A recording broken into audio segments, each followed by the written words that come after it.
She caught them in her bed, her husband and her sister, bodies intertwined like they'd done this 1,000 times before, and when she ran into the rain that night, a man in a black suit offered her revenge, wrapped in expensive cologne and a smile that promised she'd never be the same. Welcome to K-Fairy Tales Stories, besties. Please like, share, and subscribe. The sound Amina made wasn't quite a scream, more like all the air being punched from her lungs at once.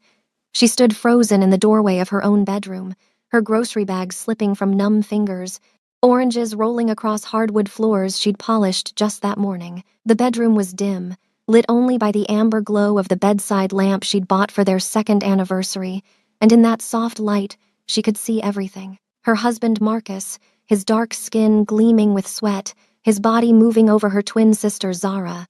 Their limbs tangled in sheets Amina had washed yesterday, Zara's head thrown back, her curly hair, identical to Amina's own, spread across the pillow on Amina's side of the bed. They didn't notice her at first, too lost in each other, in whatever this was that they'd been doing behind her back. How long? The question burned through her shock like acid. How long had they been doing this? Zara opened her eyes first.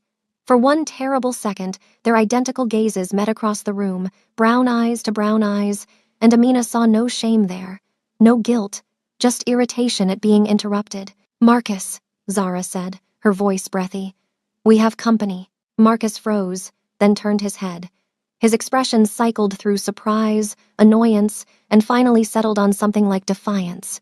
He didn't scramble to cover himself, didn't leap out of bed with apologies tumbling from his lips. He just looked at Amina like she was an inconvenience. "How long?" Amina's voice came out steady, which surprised her. Inside, she was imploding, collapsing into a black hole of betrayal, but outside she was eerily calm. "Does it matter?" Marcus sat up, shameless, reaching for his boxers with casual ease. "You were going to find out eventually. How long?" Each word was a bullet. "Since she moved in," Zara said, propping herself up on one elbow. She looked so much like Amina, it was like watching her own reflection betray her.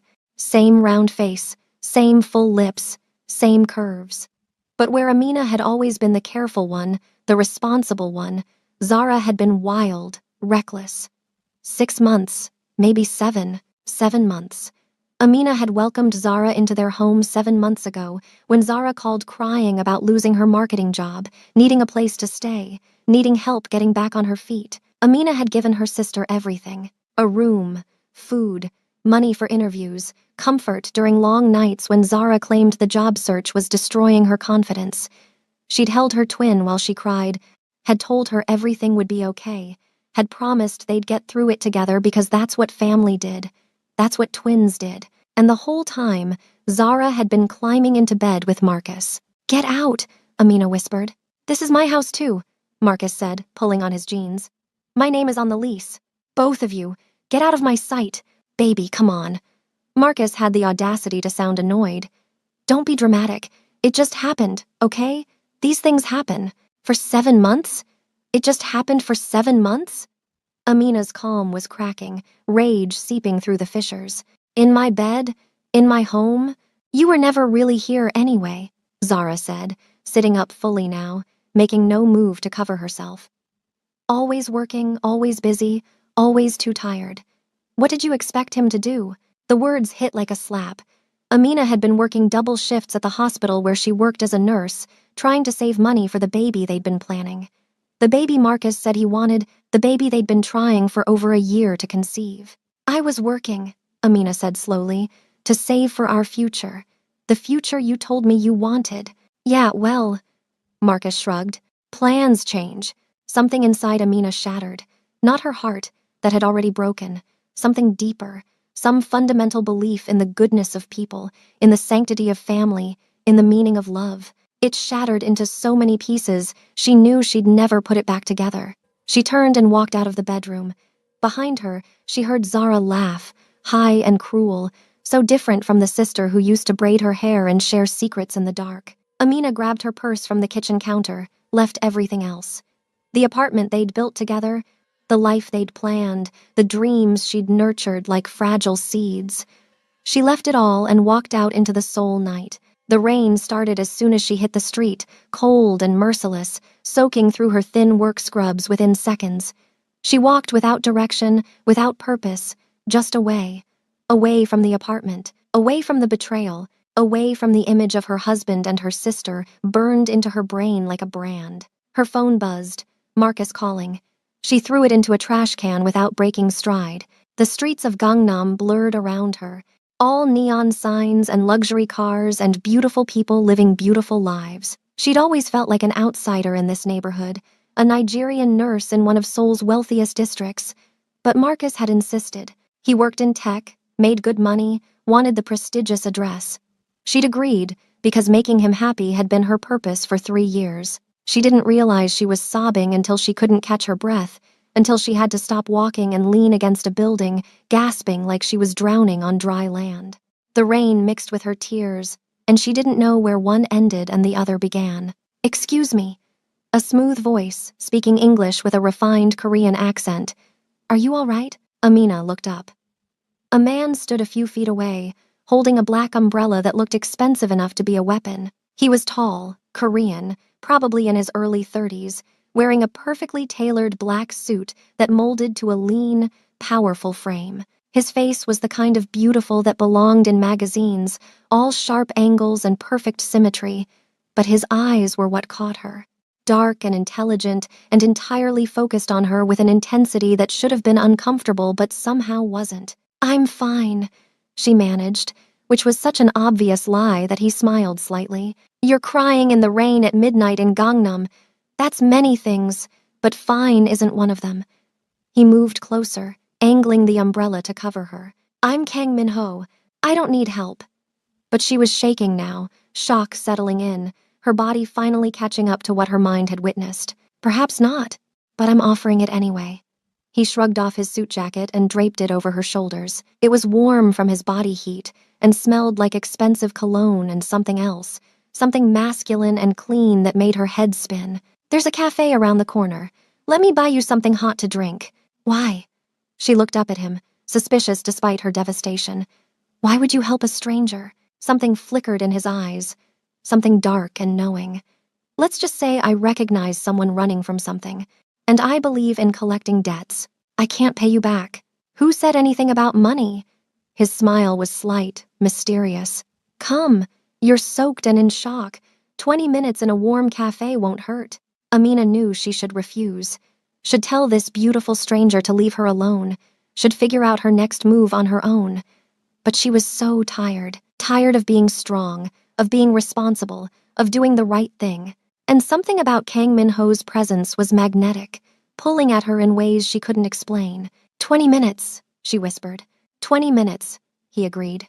The cafe was small and warm and blessedly empty at this hour. Min-ho ordered her hot chocolate without asking what she wanted, added something in Korean to the barista that made the young woman's eyes widen before she nodded quickly. They sat in a corner booth, and Min-ho positioned himself so his back was to the wall, where he could see the entire room. Military habit, maybe, or something else. "You're not Korean," he said, though it wasn't really a question. "Nigerian. I've been in Seoul for 4 years. The hot chocolate arrived and she wrapped her hands around the mug, letting the heat seep into her frozen fingers. "I'm a nurse. A noble profession." He hadn't ordered anything for himself, just watched her with those intense, dark eyes. "And you're married." She glanced down at her left hand, at the simple gold band Marcus had placed there 3 years ago. "How did you know? You keep touching your ring like it burns, and you have that look. The one people get when something they believed in turns out to be a lie." His voice was gentle but clinical, like he was diagnosing a disease. "Husband?" She nodded, then found herself talking. The words spilled out like poison she needed to purge, about coming home early from her shift, about the groceries scattered on the floor, about Marcus and Zara tangled together in her bed. She told him everything, this stranger with kind eyes and an expensive suit, and he listened without judgment, without interruption. When she finally stopped talking, her hot chocolate was cold and she felt hollowed out. "Your sister," Min-ho said quietly. "She's your twin?" "Yes, identical. We were close once before tonight." Amina laughed, brittle. "I thought we were close. I thought I knew her." "People are rarely who we think they are." He leaned forward slightly. What will you do now? I don't know. I can't go back there. Can't see them. Can't be in that apartment. She looked at him desperately. I don't know what to do. Minho was quiet for a long moment, studying her face like he was reading a book. Then he pulled out his phone and made a call, speaking rapidly in Korean. When he hung up, he stood and offered his hand. Come with me. Where? Somewhere safe. Somewhere you can think clearly. He saw her hesitation and added, I'm not asking you to trust me. I'm asking you to let me help you for one night. Tomorrow, you can make whatever decisions you need to make. But tonight, you need sleep and safety. Amina knew this was dangerous, knew she was vulnerable and hurting, and this man could be anyone, could want anything. But something in his eyes promised safety, promised that whatever else he might be, he wouldn't hurt her. Not tonight. She took his hand. The car that pulled up was sleek and black and probably cost more than she'd make in 5 years. The driver opened the door without a word, and Minho guided her inside with a hand on her lower back, careful and proprietary all at once. They drove through Seoul in silence, the city lights blurring past the tinted windows. Amina watched Minho from the corner of her eye. He stared out his window, his profile sharp and perfect, and she wondered who he was. Really was. The suit screamed money. The car confirmed it. The way the barista had jumped at his request and the driver never questioned his orders suggested power. Are you rich? She asked suddenly. He turned to her, one eyebrow raised. Yes. Are you dangerous? A smile ghosted across his lips. Very. Should I be afraid of you? Probably. He shifted to face her fully. But I promise you, Amina, whatever danger I represent, it's nothing compared to what you've already survived tonight. And I keep my promises. The building they stopped at was all glass and steel, rising into the night sky like a monument to wealth. Minho's hand was steady on her elbow as he guided her through a lobby where security guards bowed deeply, into a private elevator that required a keycard, up 40 floors to a penthouse that took her breath away. Floor-to-ceiling windows overlooked the entire city. The furniture was modern and expensive, all clean lines and neutral colors. Art that probably belonged in museums hung on the walls. This wasn't just wealth. This was power. The bedroom is through there. Minho pointed to a hallway. There's a bathroom attached. You'll find clothes in the closet that should fit and toiletries in the bathroom. Take what you need. Whose clothes? My assistant is your size. I'll have her bring more things tomorrow. He moved to the bar and poured himself a drink, whiskey by the look of it. You're safe here. No one comes up without my permission. Amina stood in the middle of his living room, dripping on his expensive floors, and felt the tears start again. Why are you helping me? Minho turned, glass in hand, and looked at her with an expression she couldn't read. Because 6 months ago, someone helped me when I needed it. Because you look like you need saving. And because... He paused, took a sip of his drink. Because something tells me you and I are going to be important to each other. The certainty in his voice should have frightened her. Instead, it felt like an anchor in a storm. She went to the bedroom, found silk pajamas that fit perfectly, a bathroom that was bigger than her old bedroom, toiletries that cost more than her weekly grocery budget. She showered until the hot water ran cold, washing away Marcus's betrayal, Zara's perfume, the smell of her old life. When she finally emerged, wrapped in a towel that was softer than clouds, she found clothes laid out on the bed. Leggings and an oversized sweater, comfortable and expensive. She dressed and found Minho in the kitchen, doing something with pots and pans that smelled incredible. You cook? She was surprised. I find it meditative. He glanced at her over his shoulder. Ramyeon, okay? It's simple but comforting. It's perfect. They ate at his kitchen island, and Amina realized she was starving. She'd skipped lunch for a meeting, and the groceries she'd bought for dinner were still scattered on her old apartment floor. The ramyeon was spicy and perfect, and Minho watched her eat with something like satisfaction. Tell me about you, she said between bites. It's only fair. I'm 32. I run a company, several actually. I'm not married, never have been. I live alone, work too much, and I'm told I'm difficult to get along with. He said it matter-of-factly, like reading a resume. What kind of company? Import-export primarily, some real estate, some investments.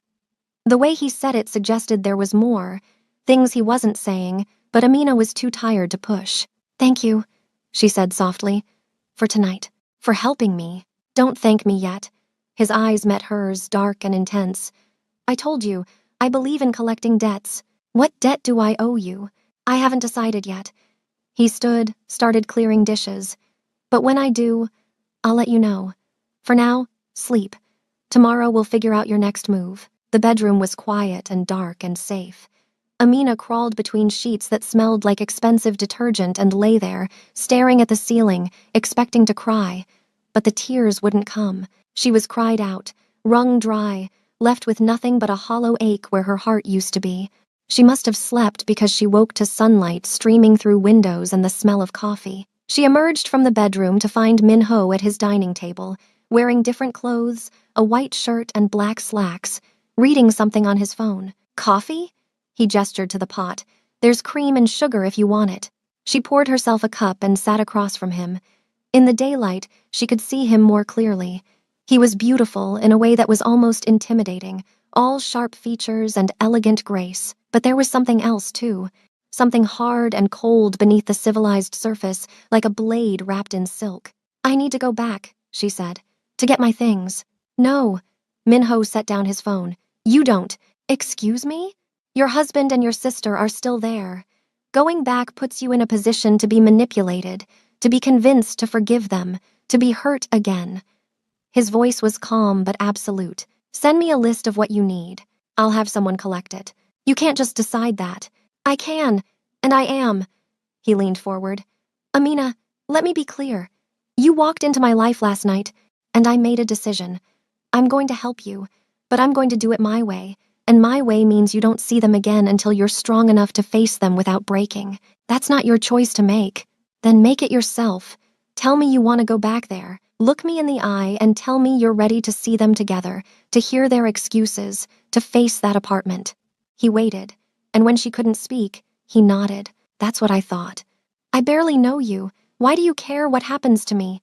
Min-ho was quiet for a long moment. Then he said, because last night, I saw something in you. Fire, strength, the kind of will that survives betrayal and comes out harder on the other side. I like strength. I admire it. And I want to see what you become when you stop being what they made you and start being what you're meant to be. His words settled over her like a challenge and a promise all at once. What I need, she said carefully, is to call my boss. Explain why I missed my shift. Figure out my living situation. File for divorce. Already done. Min-ho pulled up something on his phone and showed her. I called the hospital this morning. Explained you had a family emergency and would need the week off. They said to take the time you need.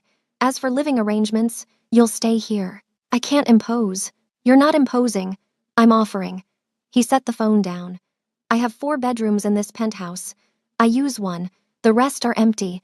Stay as long as you need. And the divorce? I have lawyers on retainer. Give me permission and I'll have the papers filed by end of day. Amina stared at him. You're doing all of this for a stranger? Why? I told you. I saw something in you. Min-ho stood, walked to the windows. And maybe I'm lonely too. Maybe I'm tired of coming home to an empty apartment. Maybe I want to help someone because no one helped me when I needed it. He turned back to her. Or maybe I just think you're interesting, and I want to see what happens next. The next 3 days passed in a strange, suspended reality.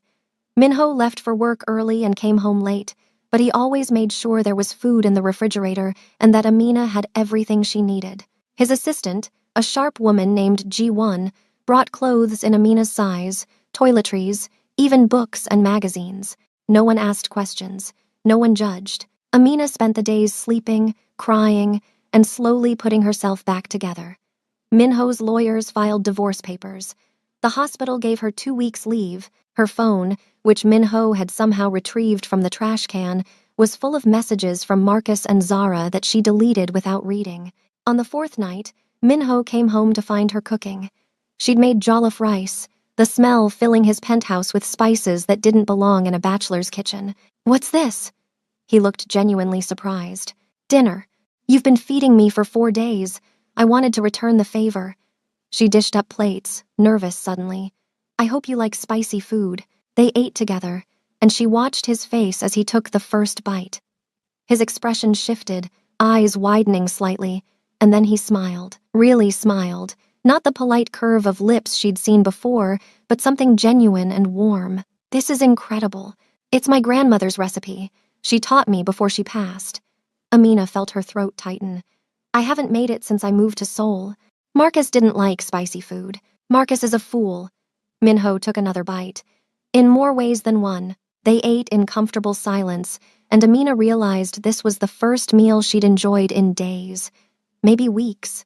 Marcus had always wanted Korean food or bland Western dishes. She'd forgotten what it felt like to cook her own culture's food, to share it with someone who appreciated it. After dinner, they sat on Minho's balcony, overlooking the city.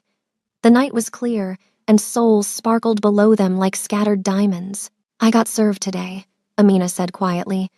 Divorce papers. Marcus signed them without contest. No fight, no attempt to save the marriage. He just signed. How do you feel about that? Relieved, and pathetic that I feel relieved. She wrapped her arms around herself. 3 years of my life. 3 years of believing in something that was never real. How did I not see it? Love makes us blind. It's not a weakness. It's just what it does. Minho was quiet for a moment. My mother stayed with my father for 20 years. He had 3 mistresses, 2 of them with children. She knew. Everyone knew. But she stayed because she loved who she thought he was, not who he actually was. What happened to them? My father died in a car accident when I was 18. My mother passed 2 years later. Doctors said heart failure. I think it was a broken heart. His jaw tightened. I swore I'd never be like either of them. Never be the cheater and never be the fool who stayed. Is that why you've never married? That's part of it. He looked at her, his gaze direct and unwavering. I also never met anyone who made me want to try. Until now. The words hung between them, heavy with implication. Amina's heart started beating faster. Minho, I just left my husband. I'm not ready for whatever you're suggesting. I'm not suggesting anything, just stating a fact. He stood, offered his hand to help her up. Come on, it's late. You should sleep. But as she passed him, his hand caught her wrist, gentle but firm. She stopped, looked back at him, and found his eyes dark with something that made her breath catch. I'm a patient man, Amina. I can wait. His thumb brushed over her pulse point. But I want you to know, what I feel when I look at you, it's not pity. It's not charity. It's something else entirely. What is it? I don't know yet, but I'm going to find out. He released her wrist. And so are you. The next morning, Amina woke to voices in the living room. Male voices, speaking rapid Korean. She emerged from the bedroom to find Minho with 2 other men, all of them in expensive suits, papers spread across his dining table. Minho looked up and his expression softened. I'm sorry. I didn't mean to wake you. It's fine. I should be up anyway. She felt suddenly self-conscious in the borrowed pajamas, aware of how intimate this looked. Her sleeping in his apartment, him clearly having spent the night here. One of the men said something in Korean. Minho responded sharply, and the man's face went carefully blank. The other man smirked. English, please, Minho said. We have a guest. My apologies. The smirking man stood and bowed slightly. I'm Park Jin-woo. This is So Jun-woo. We work with Minho. Work with was clearly code for something else, but Amina smiled politely. Nice to meet you. You're the nurse, Seo said, his eyes calculating. The one whose husband was an idiot. Seo. Minho's voice was sharp. What? It's true. A man would have to be brain dead to cheat on a woman like that. Seo grinned at Amina. You're much too beautiful to be crying over a fool. Despite everything, Amina felt her lips twitch. Thank you, I think. Ignore him. He has no social skills. Jinwoo shot So a look before turning back to Amina. But he's not wrong. Your husband is a fool. Minho stood. Gentlemen, we're done here. Leave. But we haven't finished. Seo started. I said leave.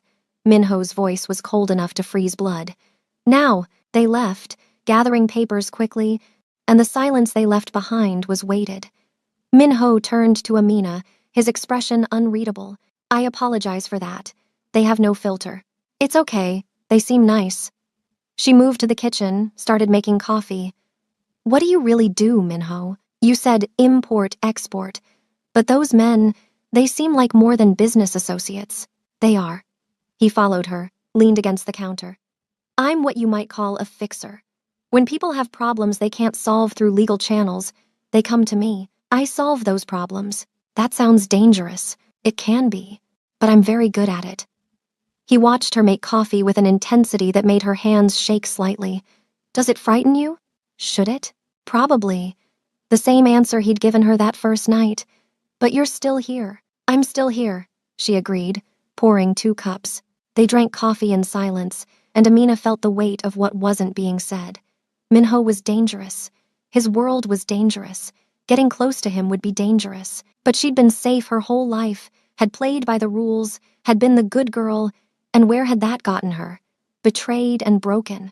Maybe it was time to be dangerous too. That afternoon, Ji-won brought more clothes and stayed to help Amina organize the spare bedroom she'd been using. The assistant was efficient and kind, never asking nosy questions, but Amina could see the curiosity in her eyes. "Can I ask you something?" Amina said as they folded sweaters. "Of course. Why is Minho really helping me?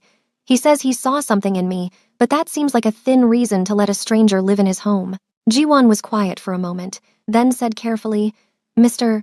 Kang is very particular about who he allows into his life. The fact that he brought you here, that he's protecting you, it means something. I've worked for him for 5 years, and I've never seen him bring anyone to this apartment. Not a woman, not a friend, not anyone." "What are you saying?" "I'm saying he sees something in you that he hasn't seen in anyone else, and Mr. Kang always gets what he wants. Always." She smiled slightly. "So whatever is happening between you two, it's not temporary. He doesn't do temporary." The words stayed with Amina long after Ji-won left. That night, Minho came home with takeout and found her on the balcony, watching the city. "You're thinking too hard," he said, handing her a container of fried chicken. "I can see it from here. Your assistant said something interesting today. Ji-won talks too much. She said you always get what you want." Amina turned to face him. "Is that true?" "Yes." No hesitation. "Do you want me?" The question hung between them, dangerous and electric. Minho set down his food, moved closer, until she could feel his body heat even though he wasn't touching her. "Yes," he said quietly, "I want you. Have since that first night, when you looked at me with those eyes and I saw everything you were feeling, pain and strength and fear and courage all at once. I wanted to take that pain away, wanted to protect you, wanted to keep you." His hand lifted, brushed a curl back from her face. "I still want all of those things. Minho, I'm a mess. I'm broken. I just left my husband." "You're not broken. You're healing. There's a difference." His fingers lingered on her cheek. "And I'm a patient man. I told you I can wait." "For what? For you to want me back?" Amina's breath caught. "What if I already do?" Something flickered in his eyes, dark and possessive. "Then we have a problem, because I promised myself I wouldn't touch you until you were ready, until you were sure, until you chose me for the right reasons, not because you're hurt and lonely." "What are the right reasons?" "Because you want me. Because you see who I am, what I am, and you want me anyway. Because you can't imagine going a day without seeing me." His thumb brushed her lower lip. "Because you're as obsessed with me as I'm becoming with you." The admission stole her breath. Before she could respond, his phone rang. He answered it in Korean, his expression going hard. When he hung up, he was all business. "I have to go. Emergency at work." He was already grabbing his jacket. "Don't wait up. I'll be back late." "Be careful," she said, and he paused. "You care if I'm careful?" "Yes." His smile was brief but genuine. "Then I will be." He left, and Amina stood on the balcony, her lips tingling from where his thumb had touched them, her heart racing. She was falling for him, despite everything, despite the timing being terrible, despite knowing almost nothing about his real life. She was falling, and she didn't know if that made her brave or stupid. Minho didn't come home that night, or the next morning. By noon, Amina was pacing the penthouse, her phone in her hand, debating whether to call. She didn't have his number memorized, had never needed it before because he was always just there, solid and present and safe. Ji-won appeared around 2 in the afternoon, letting herself in with a key Amina hadn't known she had. "He's fine," she said before Amina could ask. "There was an incident, nothing he couldn't handle, but it required his presence overnight." "What kind of incident?" "The kind I can't discuss." Ji-won's expression was apologetic but firm. He wanted me to tell you he'll be home tonight and to make sure you ate. I'm not hungry. Eat anyway, he'll check. Ji-won moved to the kitchen, started pulling out ingredients. I'll make you something quick. While Ji-won cooked, Amina's phone rang. Unknown number, she answered cautiously. Amina. Marcus's voice and her stomach dropped. We need to talk. We have nothing to talk about.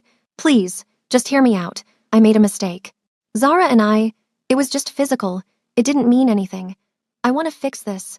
I want to fix us. There is no us anymore. You signed the divorce papers. Because you forced my hand. You left. You filed. You didn't give me a choice. His voice took on a wheedling tone she recognized. Baby, come on. 3 years. Doesn't that mean something? It meant everything. To me, clearly it meant nothing to you. That's not fair. I love you. You don't get to say that anymore. Her voice was steady, stronger than she felt. You lost that right when you slept with my sister in our bed. It was one time. It was 7 months. Don't lie to me now, Marcus. At least give me the dignity of honesty. Silence. Then, where are you staying? We should talk face to face. No. Amina, I'm your husband. You're my ex-husband. And you don't get to know where I am or what I'm doing. You gave up that right. She hung up, her hands shaking. Ji-won appeared with a bowl of soup, her expression knowing. The ex? He wants to talk, wants to fix things. Do you want that? No. The certainty in her voice surprised her. I don't. Even if Minho wasn't in the picture, even if I had nowhere else to go, I wouldn't go back. I'm done being that woman, the one who accepts less than she deserves. Good. Ji-won smiled. You're stronger than you think. Mr. Kang sees that. It's why he's so drawn to you. Amina ate the soup, let Ji-won distract her with stories about working for Minho. How demanding he was, how brilliant, how loyal to the people he cared about, how dangerous he could be to his enemies. He's not a good man, Ji-won said carefully. Not in the traditional sense, but he's honorable in his own way. He keeps his word. He protects what's his, and he never hurts anyone who doesn't deserve it. What does he do exactly? When people have problems? Ji-won was quiet for a long moment. He fixes things. Sometimes that means negotiating. Sometimes it means applying pressure. Sometimes it means things I don't ask about because I like sleeping at night. She met Amina's eyes. But he's never cruel without cause, and he's never broken a promise.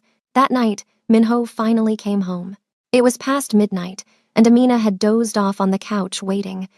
She woke to the sound of the door opening, sat up to find him standing in the entryway. He looked exhausted. His suit was rumpled, his tie gone, blood on his white shirt collar. Not much, just a few drops, but enough to make her heart stop. You're hurt. She was across the room before conscious thought, her hands on his chest, checking for injuries. It's not mine. His hands covered hers, stilling them. I'm fine. Just tired. You've been gone for 36 hours. You counted. I was worried. She looked up at him, at the dark circles under his eyes, the tension in his jaw. What happened? Nothing I want to talk about tonight. He brushed a curl back from her face, the gesture now familiar, intimate. You waited up. I couldn't sleep not knowing if you were okay. Something shifted in his expression, something vulnerable beneath the exhaustion. No one's worried about me in a long time. Well, I am, so stop looking surprised about it. She tugged his hand. Come on, you need to shower and sleep. I need to debrief my team, check in with Minho. Shower. Sleep. Everything else can wait 4 hours. He studied her face, then smiled slightly. You're bossy when you're worried. I'm a nurse. Bossiness comes with the territory. She pushed him toward his bedroom. Go. I'll make you something to eat. I'm not hungry. You're eating anyway. This time his smile was genuine. Yes, ma'am. While he showered, Amina made ramyeon, the same simple meal he'd made her that first night. She heard the water stop, heard him moving around, and tried not to think about the fact that he was naked on the other side of that wall. Tried not to remember the feeling of his thumb on her lip, the heat in his eyes when he'd said he wanted her. He emerged in sweatpants and a t-shirt, his hair damp, looking more human than she'd ever seen him. They ate together in silence, and she watched him relax incrementally with each bite. Marcus called, she said finally. Minho's hand stilled halfway to his mouth. What did he want? To talk, to fix things? He said it was a mistake, that it didn't mean anything. She met his eyes. I told him no. Told him he didn't get to know where I was or what I was doing. Good. Minho set down his chopsticks. Do you want me to make sure he doesn't call again? What does that mean exactly? It means I can have a conversation with him. Make it clear that contacting you is unacceptable. I can be very persuasive when necessary. Will you hurt him? Only if he forces me to. His expression was calm, matter of fact. I don't enjoy violence, Amina, but I'm capable of it when protecting what's mine. I'm not yours. Aren't you? He leaned forward. You're living in my home, wearing clothes I bought, eating food I provide, sleeping under my protection. You worried about me for 36 hours, made me dinner, ordered me to rest. His eyes held hers. If you're not mine, whose are you? My own. Good answer. He smiled. But you can be your own and mine at the same time. They're not mutually exclusive. You're very sure of yourself. I'm sure of what I feel. I'm sure of what I see in your eyes when you look at me. He reached across the table, took her hand. I told you I'm patient, but patience doesn't mean I'm not paying attention. I see every glance, every blush, every time your breath catches when I'm close. You feel this too. This thing between us. Amina couldn't deny it. Yes, but that doesn't mean it's smart. Doesn't mean it's right. I just left my husband 3 weeks ago, and he was already gone long before that, sleeping with your sister. Minho's thumb stroked over her knuckles. At some point, you have to stop punishing yourself for his sins. Stop denying yourself happiness because the timing isn't perfect. I don't want to be a rebound. Don't want to jump from one man to another because I'm lonely or hurt. You think that's what this is? He stood, pulled her up with him, close enough that she could feel his body heat. Amina, I don't do rebounds. I don't do casual. When I commit to something, to someone, it's absolute. So if you're going to be with me, know that. Know that I'll be possessive and demanding and probably suffocating at times. Know that I'll want all of you, not just the easy parts. Know that I don't share, don't compromise on loyalty, and I never give up what's mine. Her heart was racing. That sounds like a warning. It is, because once you're mine, you're mine. There's no halfway with me. His hand cupped her face. So I need you to be sure. Need you to want this for the right reasons. What if I'm not sure? What if I need time? Then I'll wait. He pressed his forehead to hers, his breath warm on her lips.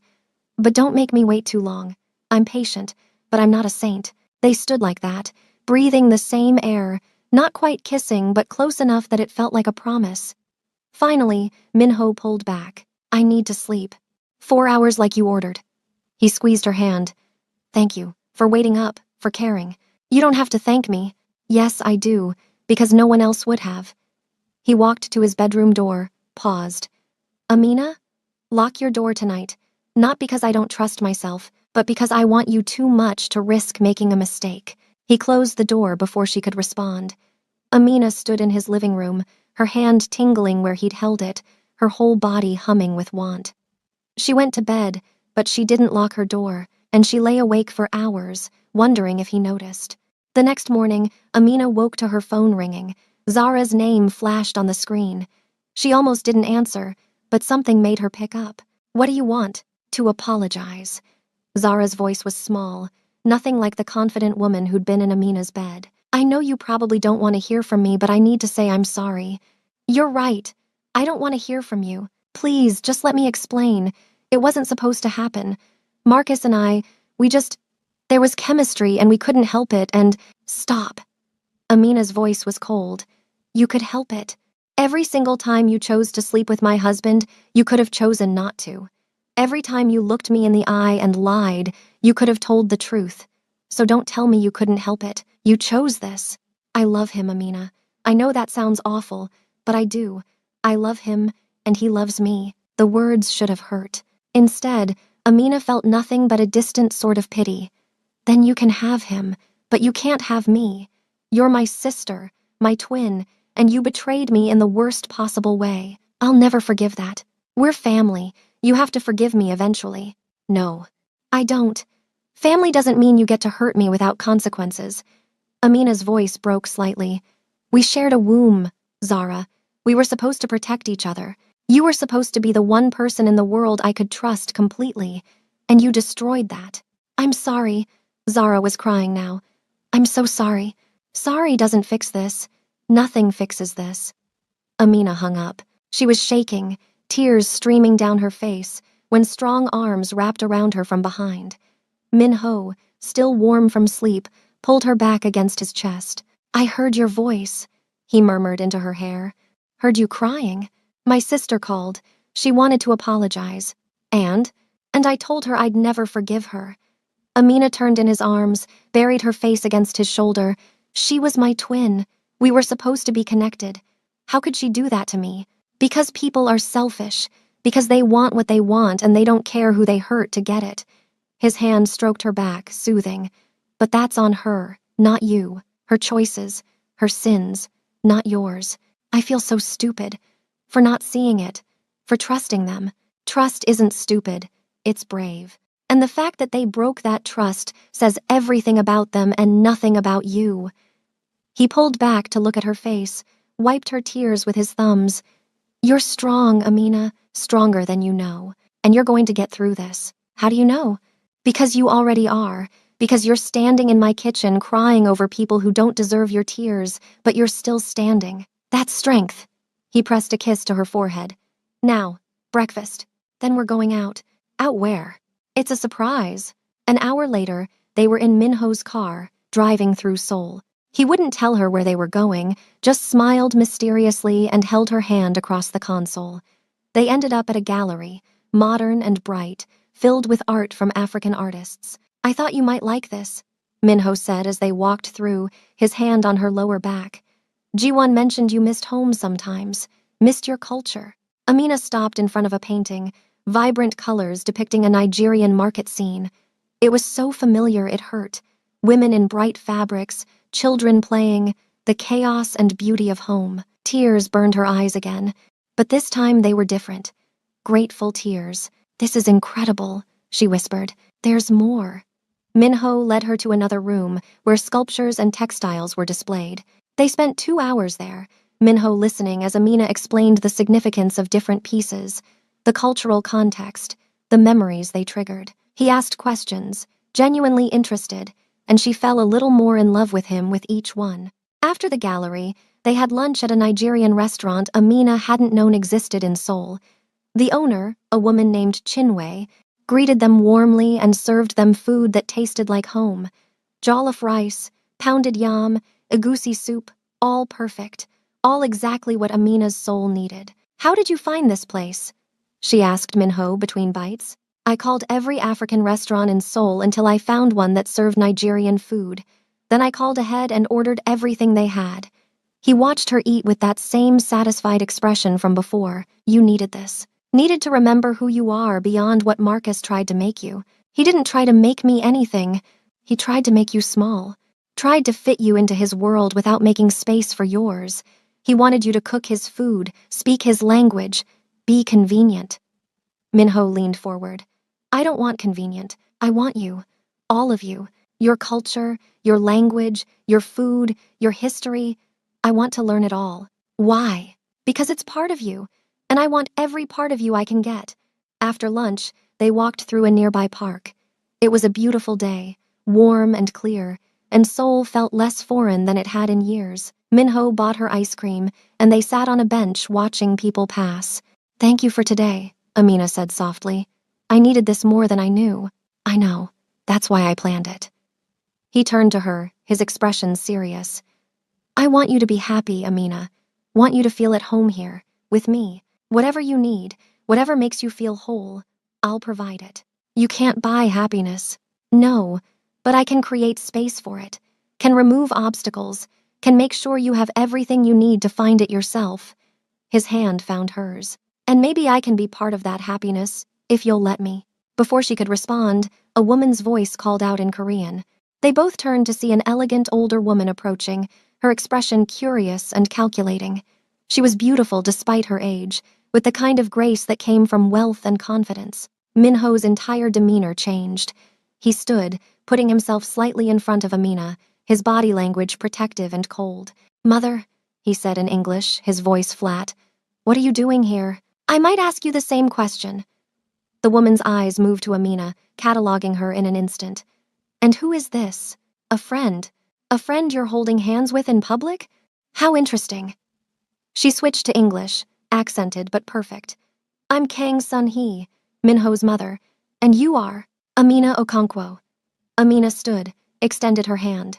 The woman shook it briefly, her grip cool and assessing. Nigerian, from your accent, and a nurse, from the way you examined my son when you saw blood on his collar. You're also recently divorced, living in my son's apartment, and the reason he's been distracted the past few weeks. Sun-hee smiled, but it was sharp. I have excellent sources. Mother, that's enough. Minho's voice was cold. Is it? You've never brought a woman around, never shown interest in anyone, and suddenly you're playing house with a foreign nurse who just left her husband. Forgive me for being curious. Amina is my guest. She's under my protection. That should be enough for you. Under your protection or in your bed, because from where I'm standing, it looks like the latter. Amina felt her face heat, but she kept her voice steady. With respect, Mrs. Kang, where I sleep is none of your business. Sun-hee's eyebrows rose. Oh, she has spine. How refreshing. She turned back to Minho. We need to talk. About the business with the Nakamura situation. Privately. Later. Now. Unless you want me to discuss it in front of your friend here. Minho's jaw tightened. He turned to Amina. Wait here. I'll be 5 minutes. I'll be fine. Take your time. He hesitated, then followed his mother to a bench across the park. Amina watched them talk, saw the tension in Minho's shoulders, the sharp gestures of his mother. Whatever they were discussing, it wasn't pleasant. They were gone longer than 5 minutes, more like 20. When Minho finally returned, his expression was thunderous. I'm sorry about that. My mother has no boundaries. She's protective of you. She's controlling. There's a difference. He took Amina's hand, pulled her toward the car. Come on, let's go home. In the car, Minho was silent, his jaw tight, his hands gripping the steering wheel like it was a lifeline. Amina reached over, placed her hand on his thigh. He glanced at her, surprised, then covered her hand with his own. What did she want? Amina asked softly. To remind me of my obligations, to tell me I'm being reckless, to suggest that getting involved with you is a distraction I can't afford. His voice was bitter. She means well, in her way, but she doesn't understand. Understand what? That for the first time in my life, I'm choosing something for myself. Not for the business, not for the family legacy. For me. He brought her hand to his lips, pressed a kiss to her knuckles. You're the first choice I've made that's purely selfish. I don't want to cause problems between you and your mother. You're not. She's just not used to me telling her no. He glanced at her. But she'll learn. Because I'm not giving you up. Not for her, not for anyone. That night, Minho had to work late. He left Amina alone in the penthouse with strict instructions to lock the door and not answer it for anyone. She spent the evening reading, trying not to think about his mother's words or the way Minho had defended her so fiercely. Around midnight, she heard the door open. But it wasn't Minho's familiar footsteps. These were different, lighter, accompanied by female laughter. Amina emerged from the bedroom to find Zara standing in the living room, looking around with wide eyes. Behind her was Marcus, looking uncomfortable. How did you get in here? Amina demanded. The doorman let us up, said we were family. Zara turned to her, and Amina was struck again by how identical they looked. Same face, same body, same everything. But where Amina felt broken, Zara looked triumphant. Nice place. Your new sugar daddy treating you well? Get out.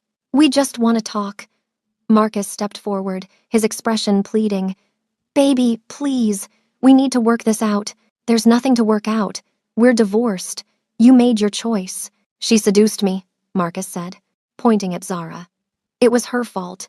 She came on to me, wore me down. I was weak, and don't you dare. Zara's voice was sharp. You wanted this as much as I did. You said you loved me. You said you were going to leave her. I said a lot of things. Doesn't mean I meant them. Marcus looked at Amina desperately. She's lying, baby. I never loved her. It was always you. Watching them turn on each other would have been satisfying if Amina felt anything at all. But she was just tired. Tired of their drama, their lies, their attempts to manipulate her. You're perfect for each other, she said flatly. Both of you lie. Both of you cheat. Both of you only care about yourselves. I hope you're very happy together. Amina, please. Marcus reached for her. The door opened. Minho walked in, took one look at the scene, and his entire demeanor changed. The civilized businessman vanished, replaced by something dangerous and cold. "Who let you in?" His voice was deadly quiet. "The doorman. We're family." Zara lifted her chin defiantly. "You were family. Now you're trespassers." Minho pulled out his phone, made a call in rapid Korean. Then he looked at Marcus. "You have 30 seconds to leave before security arrives. And trust me, you don't want security to arrive." "You're the sugar daddy?" Marcus laughed, but it sounded nervous. "Man, she moves fast. 1 week and she's already living with some rich Korean." Minho moved so fast Amina didn't see it. One moment he was across the room, the next he had Marcus against the wall, forearm across his throat. "You don't get to talk about her. You don't get to look at her. You don't even get to think her name." His voice was soft, terrifying. "You gave up every right to her when you climbed into bed with her sister, and if I ever see you near her again, I'll make sure you regret it. Do you understand me?" Marcus nodded frantically, his face red. Minho released him, shoved him toward the door. "Get out, both of you. If you come back, I won't be nice." They left, Zara throwing Amina one last venomous look. When the door closed, silence fell like a hammer. Minho turned to Amina, his expression softening.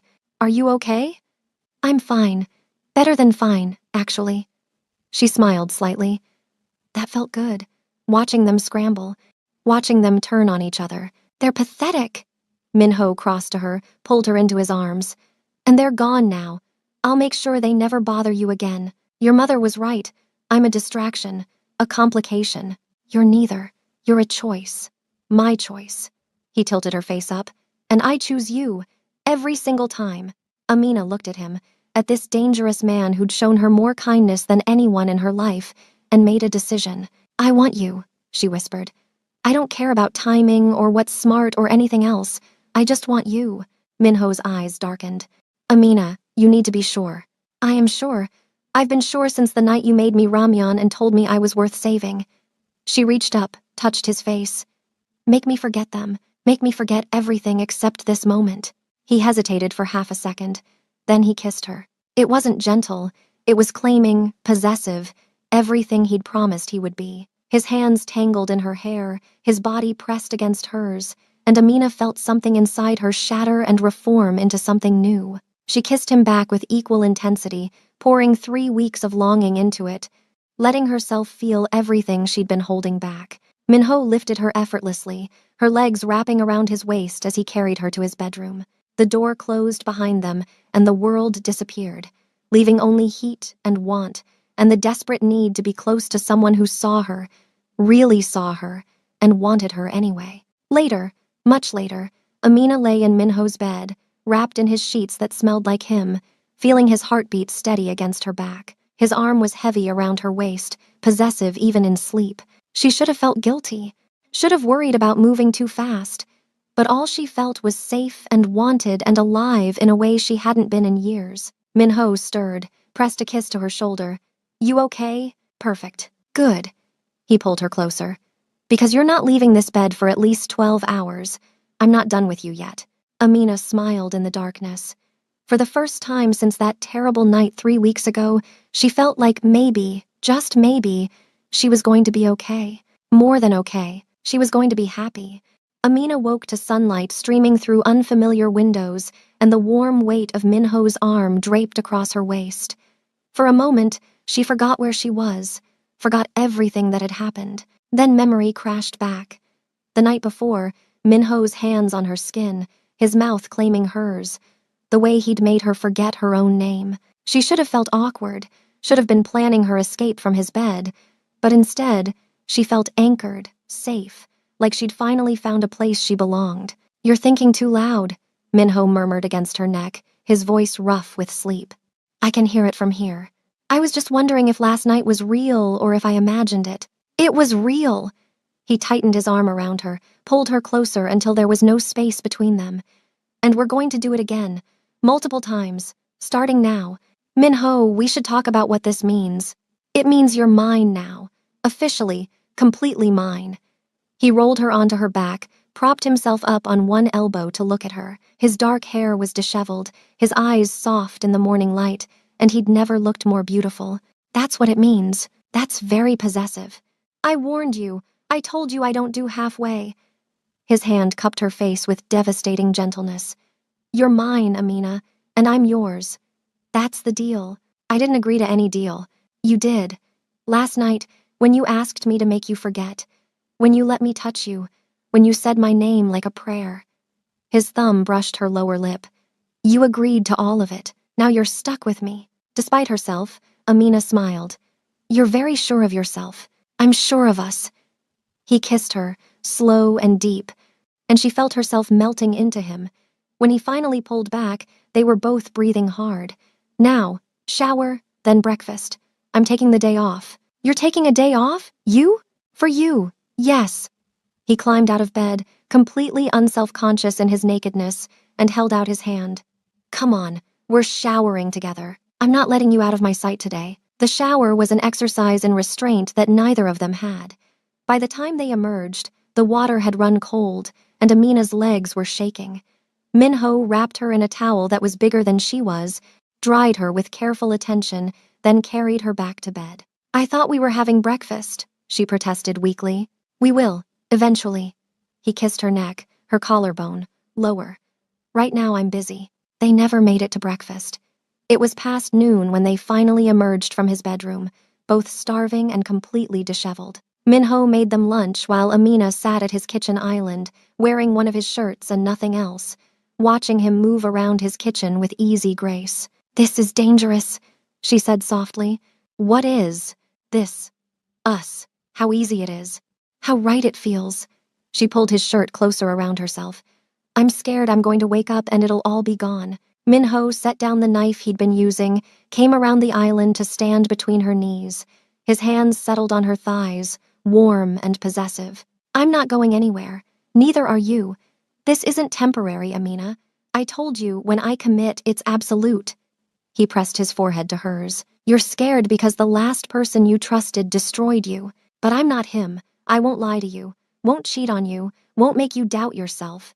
I'll just love you until you believe that you deserve it.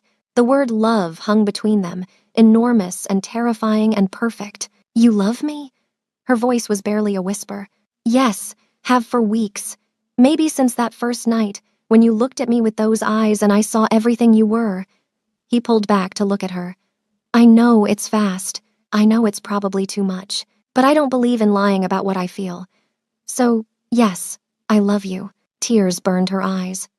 Minho, I don't know if I'm ready to say that back. I'm not asking you to. I'm just telling you the truth. He kissed her softly. You can say it when you're ready. I'll wait. What if I'm never ready?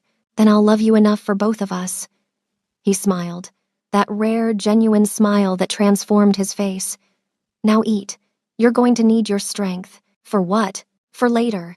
When I take you back to bed and make you scream my name loud enough that my neighbors complain. Minho! She felt her face heat. What? I'm being honest. He grinned, wicked and satisfied. I told you. I'm possessive. And I plan to make sure you never forget who you belong to. They ate lunch together, and Amina felt something settle in her chest. Peace, maybe, or just the absence of constant anxiety. For 3 years with Marcus, she'd always been waiting for the other shoe to drop, for him to criticize her cooking or her clothes or the way she laughed too loud. With Minho, she could just be, no performance, no pretense, just herself. After lunch, Minho's phone started ringing. He ignored it the first 3 times, but on the 4th, he sighed and answered, speaking rapid Korean. His expression hardened, and Amina watched the businessman slide back into place, replacing the soft man who'd made her breakfast. When he hung up, he looked apologetic. I have to go in. Emergency meeting. Something with the Nakamura situation my mother mentioned. It's fine. You've already taken half the day off for me. I'll be back as soon as I can. A few hours at most. He pulled her close, kissed her thoroughly. Stay here. Don't leave the building. And Amina, if anyone tries to contact you, anyone at all, tell me immediately. You're scaring me. I'm being careful. There's a difference. He grabbed his jacket, checked his phone. I'll have G1 come stay with you while I'm gone. I don't need a babysitter. Humor me. Please. The please did it. Amina nodded, and some of the tension left his shoulders. Thank you. I'll be back before dinner. We'll order in. Open that bottle of wine I've been saving. Okay. He kissed her one more time, hard and claiming, then left. The penthouse felt enormous without him, empty in a way it hadn't before. Amina showered again, properly this time, and was getting dressed when Ji-won arrived. Emergency babysitting duty, Ji-won said with a smile, letting herself in. Though between you and me, I think he just wanted an excuse to make sure you're taken care of. He's very protective. He's in love. There's a difference. Ji-won settled onto the couch, pulled out her laptop. So, want to tell me how last night went? Ji-won, what? I'm curious. Mr. Kang has been different since you arrived. Lighter, happier. I want to know what happened to cause such a dramatic shift. Amina felt her face heat. We're together now. Officially. About time. The tension between you two has been killing me. Ji-won grinned. He's good for you. You're good for him. It works. They spent the afternoon together, Ji-won working while Amina read, occasionally talking about nothing important. It was comfortable, easy, and Amina realized she'd made a friend. She'd been so isolated in her marriage to Marcus, working all the time, no social life outside of him. This felt good. Around 4, Ji-won's phone rang. She answered, her expression changing from pleasant to concerned. She spoke quickly in Korean, then hung up. That was Mr. Kang. The meeting's running long. He won't be back until 8 or 9. He wanted me to stay with you. Make sure you eat dinner. I can feed myself. I know. But again, humor him. He's very worried about you being alone. Ji-won stood. Come on, let's order something good. My treat. They ordered Thai food and were halfway through dinner when someone knocked on the door. Ji-won frowned, checked her phone. That's weird. No one should be able to get up here without calling first. The knock came again, more insistent. Ji-won moved to the door, looked through the peephole, and her entire body went rigid. What is it? Amina asked. Stay back. Ji-won's voice was sharp, professional. She pulled out her phone, started to dial. The door exploded inward. 3 men rushed in, moving with military precision. Ji-won tried to fight, actually landing a solid hit on one of them, but they were bigger, stronger, and clearly trained. One of them hit her with something, a taser maybe, and she went down. Amina screamed, ran for the bedroom, but hands caught her from behind. A cloth pressed over her mouth and nose, chemical sweet and suffocating. She fought, clawed, tried to remember the self-defense moves her father had taught her, but the world was already going gray at the edges. The last thing she heard before darkness took her was a man speaking in accented English. The boss wants her alive. Carefully, then nothing. Amina woke to darkness and pain, her head pounding, her mouth dry. She tried to move and realized her hands were bound behind her back, her ankles tied to a chair. Panic clawed at her throat. She was in a room, small and windowless, lit only by a single bulb hanging from the ceiling. She's awake. A voice, male, speaking Korean. Footsteps approaching. A man stepped into the light. He was older, maybe 50, with gray at his temples and eyes like chips of ice. He wore an expensive suit and smiled at her like they were old friends meeting for coffee. Miss Okonkwo, I apologize for the dramatic introduction. I'm Nakamura Kenji. He pulled up a chair, sat facing her. I believe you're acquainted with Kang Min-ho. Amina's heart was racing, but she kept her voice steady. What do you want? Straight to business. I like that. Nakamura leaned forward. I want leverage. You see, Min-ho has something I need, and he's been stubbornly refusing to cooperate. But I think you might change his mind. He won't negotiate for me. We barely know each other. Please don't insult my intelligence. I have photographs of you leaving his bedroom this morning wearing nothing but his shirt. I have reports of him canceling all his meetings to spend the day with you. I know he's in love with you. Nakamura's smile widened. And a man in love will do anything to keep his beloved safe. If you hurt me, he'll kill you. Oh, I'm counting on him trying. But first, he'll give me what I want. Then we'll see who kills whom. He stood, gestured to someone Amina couldn't see. Make her comfortable. We want her looking good when Min-ho comes calling. They untied her from the chair but kept her hands bound, moved her to a room with a bed and a bathroom. It was nicer than she expected, almost like a hotel room. but the door locked from the outside and there were no windows. Amina sat on the bed, trying to think. Minho would come for her. She knew that with absolute certainty. The question was what would happen when he did. Hours passed. They brought her food, water, fresh clothes, treated her carefully, like she was fragile cargo instead of a kidnapped woman. It was almost worse than violence, this clinical politeness. Finally, the door opened. Nakamura entered, holding a phone. Time to make a call. Tell your lover where you are. Tell him you're fine. Tell him to cooperate. If you say anything else, if you try to warn him, I'll hurt you. Not kill you, just hurt you enough that he can hear you scream. Understand? Amina nodded. He dialed, put the phone on speaker. Minho answered on the first ring. Where is she? His voice was absolutely calm, which somehow made it more terrifying. Minho. Amina's voice cracked despite her efforts to stay strong. Amina, are you hurt? Still that terrible calm. I'm fine. They haven't hurt me. She met Nakamura's eyes. Yet, that's my girl. A hint of warmth in his voice. Stay strong. I'm coming for you. Minho, don't. Nakamura ended the call. Very touching. He pocketed the phone. Now we wait. He'll be here within the hour with exactly what I want, or you'll discover just how creative I can be with pain. Amina didn't doubt him. She sat on the bed, hands still bound, and tried not to think about what was coming. Tried not to imagine Minho walking into a trap, getting hurt because of her, dying because she'd been careless. She should have listened, should have stayed in the penthouse, should have been more careful, should have realized that loving someone like Minho came with consequences. Exactly 53 minutes later, the building shook. An explosion, distant but powerful enough to rattle the walls. Shouting erupted outside her door, men running, guns being cocked, then silence. The door to her room opened slowly. Minho stood there, his suit torn, blood on his face, a gun in his hand. His eyes found hers across the room, and something in his expression made her breath catch. Close your eyes, he said quietly. Minho, close your eyes, not a request. She closed them, heard him move through the room, heard him cutting her bonds with something sharp. Then, his hands were on her face, checking for injuries, and she opened her eyes to find him right there, close enough to touch. Are you hurt? His voice was gentle despite the violence clearly happening around them. No, they didn't hurt me. Good. He pulled her to her feet, tucked her behind him. Stay close. Don't look at anything. Just follow me. They moved through the building, and Amina tried to follow his instructions, tried not to look, but she caught glimpses.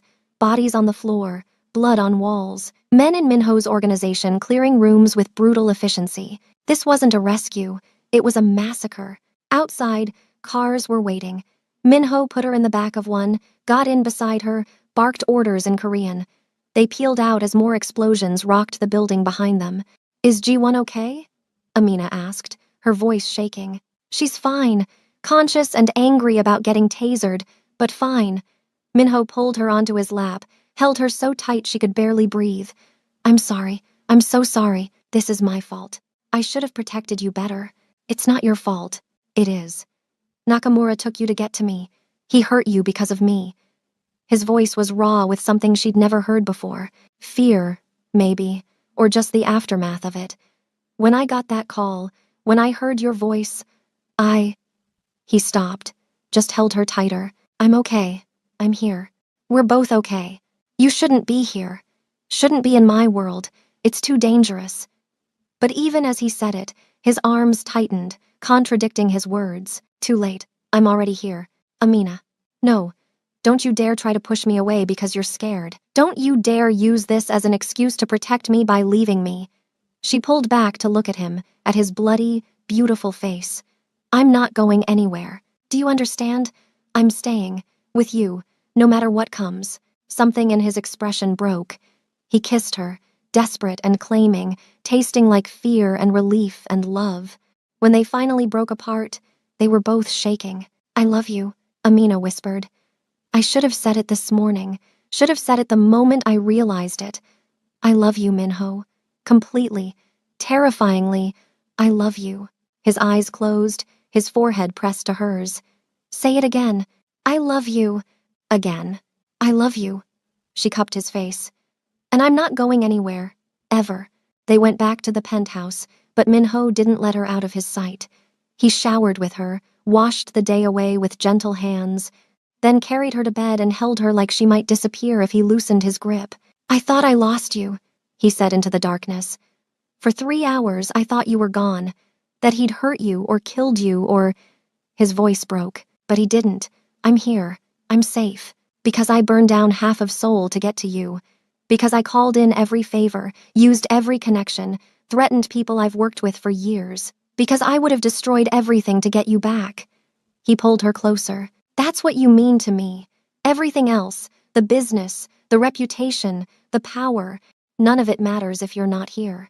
Minho, I'm not done. He rolled her onto her back, propped himself up to look at her. I want you to marry me. Not someday, not when things calm down. Now, tomorrow, as soon as possible. I want you legally mine, want the world to know you belong to me. Want to make sure that if anything happens, you're protected by more than just my reputation. That's very romantic, Amina said, half laughing, half crying. I'm serious. Marry me, Amina. Be my wife. Let me protect you properly. You're proposing because you're scared. I'm proposing because I love you and I almost lost you, and I don't want to waste another second pretending we have all the time in the world. Life is short and dangerous and unpredictable, but I know what I want. I want you. Forever. Starting now. Amina looked at him, at this dangerous man who destroyed a building to save her, who was looking at her like she was his entire world, and felt something settle in her chest. Yes, she whispered. Yes, I'll marry you. His kiss was claiming and tender all at once.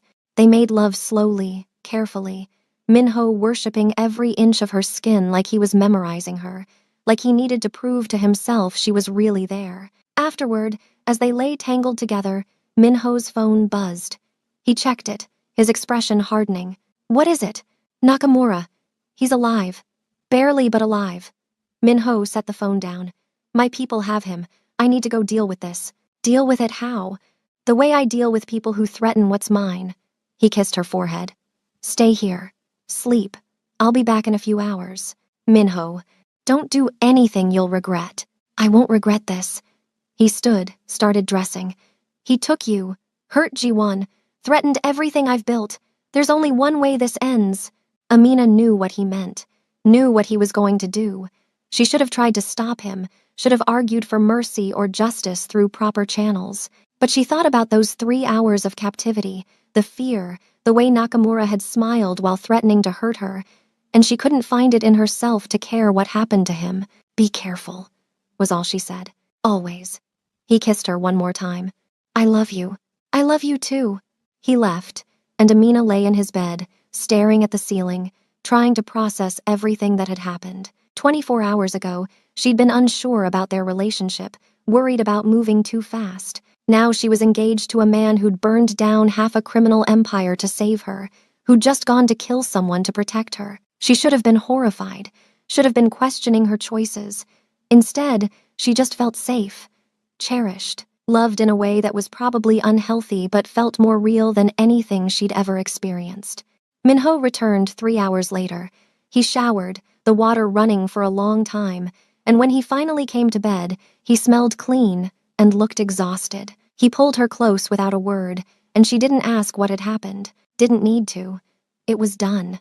The next morning, Ji-won appeared with a tablet and a smile. Wedding planning time, she announced, settling onto the couch. Mr. Kang wants this done within the week, so we need to move fast. Within the week? Amina looked at Minho, who was making coffee.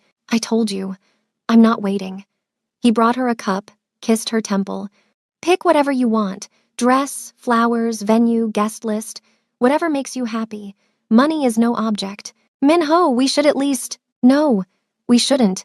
We should get married, bind ourselves together legally and spiritually, and move forward with our lives. Everything else is just details. He was impossible and high-handed and completely sincere. Amina should have argued. Instead, she found herself looking through wedding dresses with Ji-won, discussing flowers and venues, planning a wedding that would happen in 5 days. This is insane, she said for the 100th time. This is love, Ji-won corrected. This is a man who knows what he wants and refuses to waste time getting it. Most women would kill for this kind of devotion. Most women's boyfriends don't solve problems by blowing up buildings. True. But most women's boyfriends also don't love with the intensity Mr. Kang does. You want safe and boring, you marry Marcus. You want passionate and dangerous, you marry Minho. Jiwon smiled. I know which one I'd choose. Amina did too. They settled on a small ceremony, just close friends and family. Minho's mother would be there, though he warned Amina she wouldn't be happy about the rushed timeline or his choice of bride. His business associates, people Amina had met briefly, Jiwon and So and Jinwoo, who'd become something like friends, and a few people from the hospital where Amina worked, colleagues who'd been kind to her. The dress was simple, elegant, white silk that made her dark skin glow. Minho insisted on paying for everything, and when Amina tried to contribute, he'd looked at her like she'd suggested something insane. You're my wife, my responsibility, my joy. Let me give you this. Let me give you everything. How did you argue with that? The day before the wedding, Amina's phone rang. Unknown number. She almost didn't answer, but something made her pick up. Hello? Amina. Her mother's voice, and Amina's knees went weak. She hadn't talked to her mother in 6 months, not since the woman had sided with Marcus during one of their arguments, suggesting Amina was being too sensitive. Mom, I heard you're getting married. To some Korean businessman. Her mother's voice was tight with disapproval. Not even a year after Marcus. What are you thinking? I'm thinking I found someone who loves me, who respects me, who would die for me. You barely know him. I know enough. I know he's good and kind and would never hurt me the way Marcus did. Amina's voice was steady. I'm marrying him tomorrow, with or without your blessing. Silence. Then, you sound different, stronger. I am stronger. Minho makes me stronger. Her mother sighed. Then I suppose I should be happy for you, even if I think you're moving too fast. You don't have to be happy. You don't even have to approve, but I'd like you there tomorrow. If you're willing. Another pause. Send me the details. I'll be there. Amina hung up, surprised to find tears on her cheeks. Minho appeared, wiped them away with his thumbs. Your mother? She's coming tomorrow. She doesn't approve, but she's coming. Good. You deserve to have family there, even if that family includes people who don't understand how incredible you are. He kissed her softly. But I understand, and I'll spend the rest of my life making sure you know it. The wedding was beautiful. The venue was a private garden in one of Seoul's most exclusive neighborhoods, transformed with flowers and lights into something magical. Amina walked down the aisle on her own, no father to give her away, no twin sister to stand beside her, just her, choosing her own future. Minho stood at the altar in a tuxedo that probably cost more than a car, looking at her like she was the only person in the world. When she reached him, he took her hands, and she felt the tremor in his fingers. He was nervous. This powerful, dangerous man was nervous. The ceremony was short, traditional Korean elements mixed with Western. They exchanged vows, his voice steady and sure as he promised to love her, protect her, cherish her for the rest of their lives. When it was her turn, Amina looked into his eyes and spoke from the heart. 3 weeks ago, I was broken, shattered into pieces I didn't think I could put back together.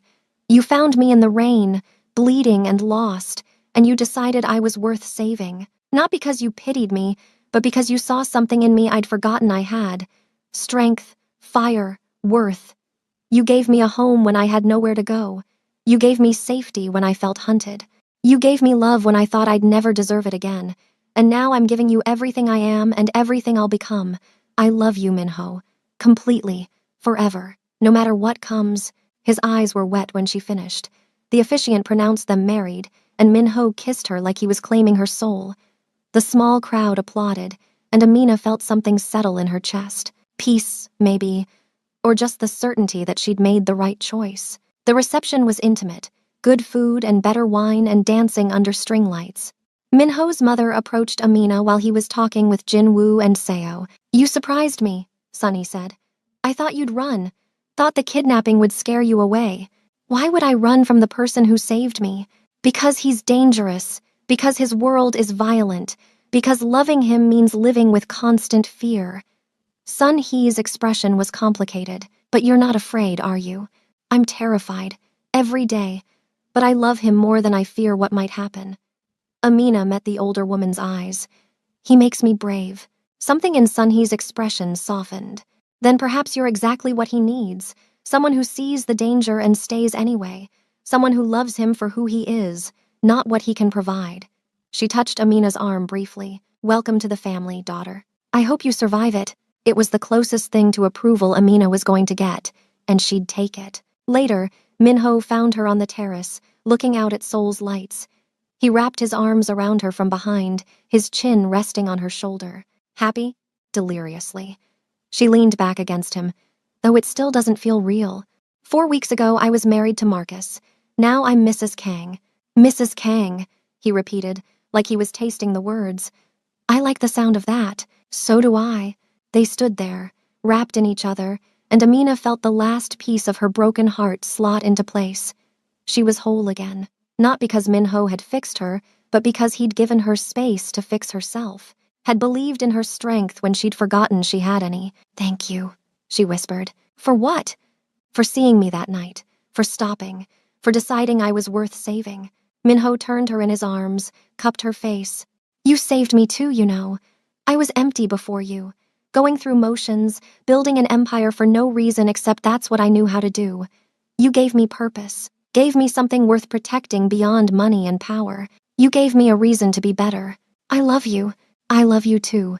He kissed her softly. Now come on. Our guests are waiting, and I want to dance with my wife. They danced until midnight, Minho holding her close, moving with the grace of someone who'd had formal training. Amina felt safe in his arms, cherished, loved in a way she'd never experienced before. As the last guests left, Jiwon pulled her aside. You did it. You survived the whirlwind and came out married to one of Seoul's most powerful men. How does it feel? Like I'm exactly where I'm supposed to be. Good. Jiwon hugged her quickly. Because Minho needs you, more than he'll probably ever admit. You make him human again. That night, in the penthouse that was now officially their home, Minho carried Amina over the threshold like something out of a fairy tale. He set her down gently, then just held her, his face buried in her neck. Mine, he murmured. Finally, officially, completely mine. Yours, she agreed. Always. They made love slowly, carefully, a celebration and a claiming all at once. Afterward, Amina lay in Minho's arms, listening to his heartbeat, and felt more at peace than she had in years. I want to give you something, Minho said quietly. He reached for the bedside table, pulled out a small box. I was going to wait, but I can't. Inside was a key on a platinum chain. What's this? The deed to a building in Gangnam. I bought it yesterday. I want you to open a clinic there, a place where people who can't afford healthcare can come, where you can use your skills to help people who need it, your clinic, your rules, your vision. I'll fund it completely, hire whatever staff you need, but it's yours. Amina stared at him, tears streaming down her face. Minho, I can't accept this. Yes, you can. You're brilliant and compassionate, and you became a nurse to help people. Marcus made you work in a hospital that drained you dry. I'm giving you the chance to do it right, to build something that matters. This is too much. It's not enough. It'll never be enough. He kissed her tears away. Let me give you the world, Amina. Let me spend the rest of my life making sure you have everything you've ever dreamed of. How could she say no to that? She couldn't. She just held him and cried and loved him so much it hurt. The next morning, Amina woke to find Minho already awake, watching her with soft eyes. Morning, wife. Morning, husband. She smiled. That sounds strange. It sounds perfect. He pulled her close. I have a question. What? How do you feel about children? Amina's breath caught. Children? Eventually. Not now, but someday. I want a family with you. Want to see you round with my child. Want to watch you teach them to be strong and kind and brilliant like you. His hand settled on her flat stomach. Want to fill this penthouse with laughter and chaos and love. I want that too, she whispered. Someday. Good. He kissed her, slow and deep.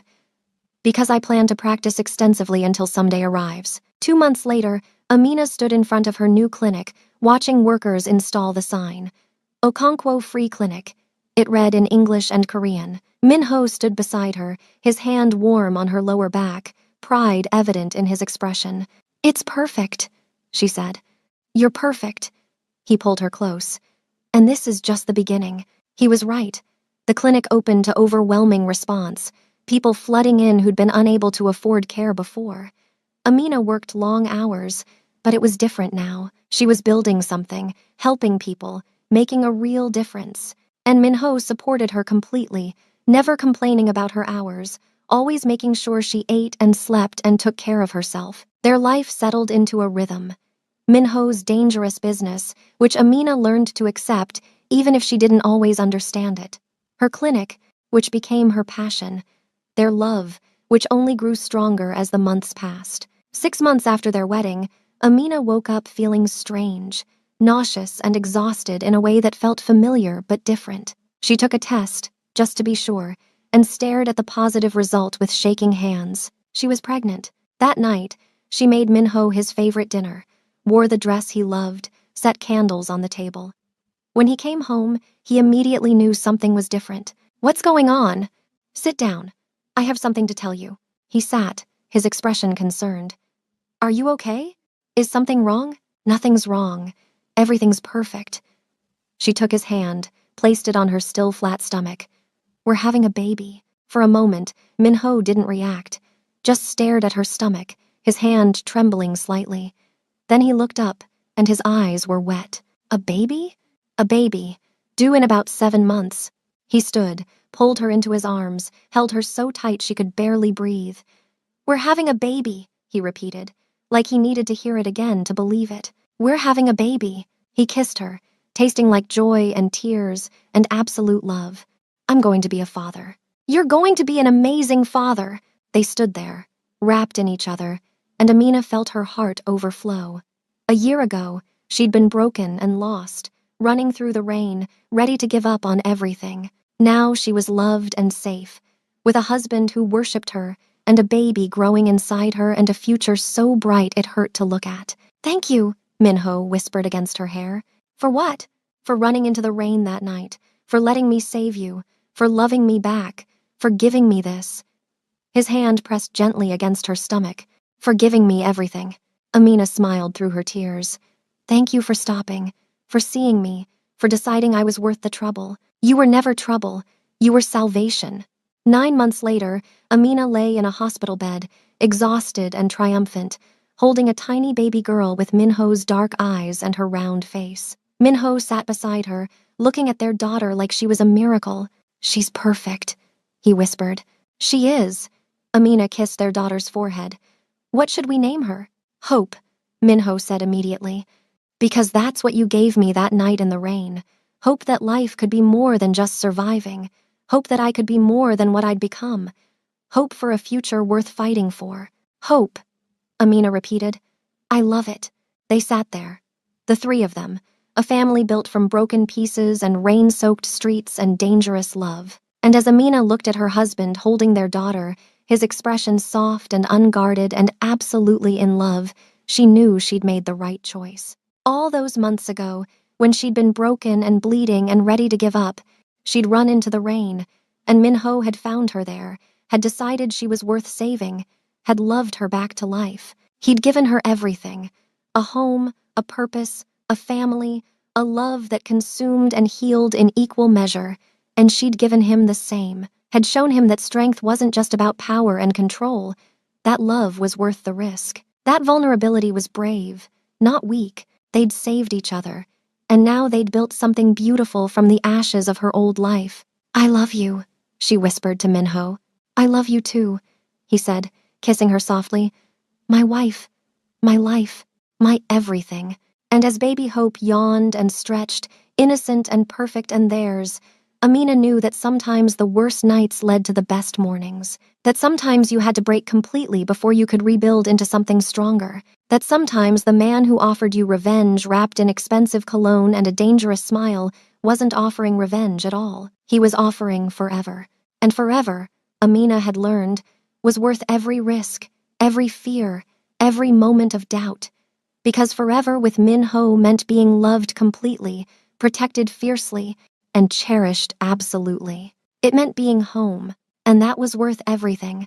3 years later, Amina stood in the garden of their new home, a sprawling estate on the outskirts of Seoul that Minho had bought when Hope started walking and the penthouse became too small. She watched her daughter chase butterflies through the flowers, her laughter bright and pure, while her hand rested on the swell of her stomach where their second child grew. "Mama, look!"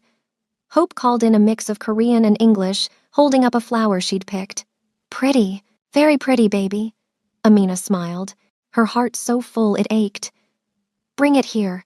Hope ran to her, dark curls bouncing, and presented the flower like a treasure. Minho's eyes and Amina's spirit, their daughter was fearless and loving and completely unaware of the dangerous world her father navigated to keep her safe. "For you," Hope said solemnly, placing the flower in Amina's hand. "Thank you, sweetheart." Amina kissed her forehead. "Now go play. Daddy will be home soon." As if summoned by the mention of him, Minho's car pulled up the long driveway. Hope squealed and ran toward him, tiny legs pumping, and Amina watched her husband scoop their daughter up, spin her around, his face transformed by joy. He'd been in Tokyo for 3 days, a business trip he'd tried to cancel when Amina had morning sickness, but she'd insisted he go. The world didn't stop because she was pregnant. He walked toward her with Hope on his hip, his free hand already reaching for Amina. When he got close enough, he pulled her against him, careful of her stomach, and kissed her like he'd been gone months instead of days. "I missed you," he murmured against her lips. "I missed you too." She touched his face, noting the exhaustion in his eyes. "How was Tokyo?" "Profitable. Boring without you. I don't want to talk about it." He set Hope down gently. "Go find Mrs. Kim, baby. Tell her Daddy's home and we're ready for dinner." Hope ran off, still holding her flower, and Minho immediately pulled Amina close again, his hands settling possessively on her stomach. "How are you? How's our son?" "We're fine. He's been kicking up a storm today." She placed his hand where the baby was moving. "Feel that?" Minho's expression softened, filled with the same wonder he'd shown when Hope was born. "He's strong, like his father." Amina leaned into him. "You look tired." The Yamamoto situation required more attention than expected, but it's handled now. He kissed her temple. "And I'm taking the next 2 weeks off. No trips, no emergencies. Just us. You're due in a month and I'm not missing a single moment." "Minho, you don't have to." "Yes, I do. I missed too much of Hope's first year because I was busy building empires. I won't make that mistake again." His voice was firm. "You and our children come first. Everything else can wait." 3 years of marriage and he still took her breath away with his intensity, his absolute commitment to their family. Marcus had made her feel like an obligation. Minho made her feel like his entire world. Dinner was chaotic in the best way. Hope chattered about her day, mixing languages like most bilingual children did, while Minho listened with complete attention and Amina watched them both, her heart overflowing. After dinner, Minho gave Hope a bath, read her 3 stories, and sang her to sleep in Korean, his voice soft and surprisingly good. When he finally emerged from Hope's room, he found Amina in their bedroom, standing by the window looking out at the gardens lit by moonlight. "You're thinking again," he said, wrapping his arms around her from behind, careful of her stomach. "I can hear it from here. Just remembering." "Remembering what?" "That night. 4 years ago, running through the rain, broken and lost, thinking my life was over." She leaned back against him. "If someone had told me then that I'd end up here, married to you, with a daughter and a son on the way, running a clinic that helps hundreds of people, happy in ways I didn't think were possible, I wouldn't have believed them." "I would have." His lips brushed her neck. "I knew the moment I saw you that you were going to change my life, knew you were important, knew I'd do anything to keep you. You burned down a building for me. I'd burn down the whole world for you." He turned her in his arms, cupped her face. "You and our children, you're everything. The empire, the money, the power, it's all meaningless if you're not here." "Very romantic for a crime lord." "Former crime lord." He smiled slightly. "I've been transitioning to legitimate business for 2 years now. By the time our son is born, I'll be completely clean. No more dangerous situations, no more enemies trying to use you against me. Just a boring businessman with a beautiful wife and perfect children." Amina knew it wasn't that simple, knew that leaving his old life behind required careful maneuvering and calling in favors and probably violence she didn't ask about. But she also knew he was doing it for them, for their family, because he wanted Hope and their son to grow up safe. "I love you," she whispered. "So much it scares me sometimes." "Good. I'd be worried if it didn't." He kissed her softly. "Because I love you the same way. Completely, obsessively, in ways that probably aren't healthy but feel too good to question." They made love slowly, carefully, Minho worshipping her pregnant body with the same devotion he always had. Afterward, as they lay tangled together, his hand on her stomach feeling their son move, Amina felt that same peace she'd felt on their wedding night. She was home. Not in this house, not in Seoul, but here in Minho's arms. That was home. "Tell me about the clinic," he said quietly. "How's the expansion going?" "Good. We're seeing twice as many patients as last year. The prenatal program is thriving. And that donation you made, the anonymous one, it allowed us to hire 3 more doctors." She poked his chest. "You know I know it was you, right?" "I don't know what you're talking about." "Minho." "Fine. Yes, it was me. Sue me for wanting to support my wife's passion." He grinned, unrepentant. "Besides, it's good PR. Kang Industries supporting community healthcare makes us look philanthropic." "You are philanthropic. You just don't like admitting it." "I'm selfish. Everything I do is to make you happy, and your happiness happens to help other people. It's a fortunate side effect." He kissed her nose. "Now sleep. You're exhausted, and our son is going to wake you up kicking in 3 hours." He was right.